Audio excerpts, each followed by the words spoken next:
One bit I'll just comment on briefly is I love the tech pile metaphor. It's really good. Not a tech stack, it's a tech pile. I love that. And one of the things that is not so obvious unless you've been through it is that usually when that breaks down is usually at the worst possible time. Anthony mentioned on the slide is due diligence, right? You can have a bug in your code that could go for years and years and years and never actually cause any problems. You could have some typos and some misstatements on your website that aren't really that big a deal, and you can get away with the tech pile for a while too. But as soon as you get into due diligence, it's going to put pressure on the pile. I love the metaphor. It's going to put pressure on the pile, and that's when it's going to break down. So that's the problem with this sort of what we call at SaaS Ops, we call it FinOps debt. That's the problem with that, is it shows up at the worst possible moment almost every time. Amen to that. I have lived that too many times in due diligence.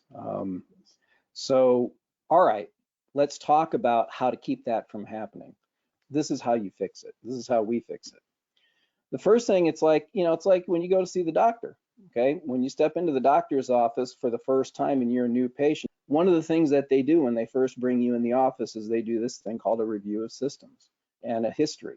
That's pretty much what we do, and it's pretty purposeful from the medical training that I started with. Is you can't possibly fix the symptoms unless you know what the root causes are, and you're never going to know what the root causes are until you take a deep dive into the way the ecosystem is put together now and find out what do you have, how is it working or not, and where do you need it to be. So that gap analysis is right first and foremost up front, really important.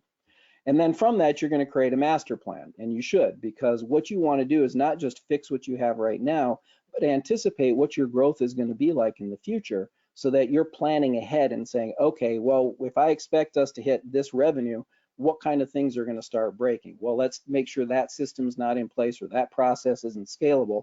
Let's make sure that we're addressing that early on.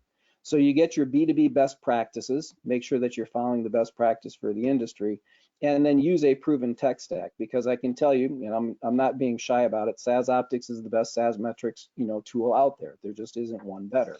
I wouldn't think of recommending or using one for my clients other than SaaS Optics. And then this is a big one. Big bangs end up in big messes. Don't try and fix this all overnight. That's just a mistake. And there's no reason for it. There are very few emergencies in finance that require a drop everything and do it right now. Okay, you're going to miss a payroll, that's one.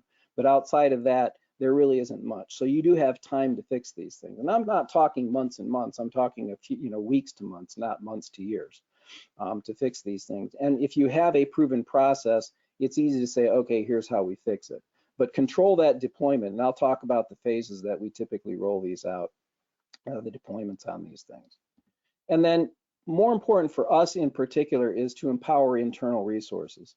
As I mentioned earlier, there's a lot of time that the CFO, the fractional CFO, spent on like accounting type of tasks.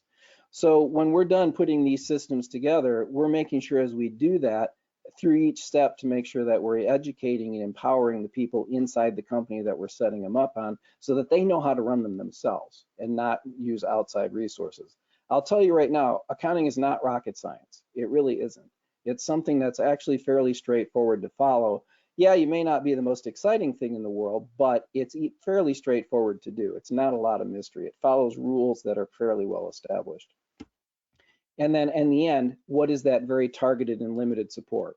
In the end, ideally, you're going to have systems that are talking to each other, making your lives easier, producing the numbers that you need. You're going to have a CFO that's focused on strategy, and you might have a resource or two here that's handling some of the stuff that software just can't do yet, but those are few and far between, and especially as more and more technology comes online and improves, the ability to really, get the most bang out of your buck for the back office really becomes a lot easier.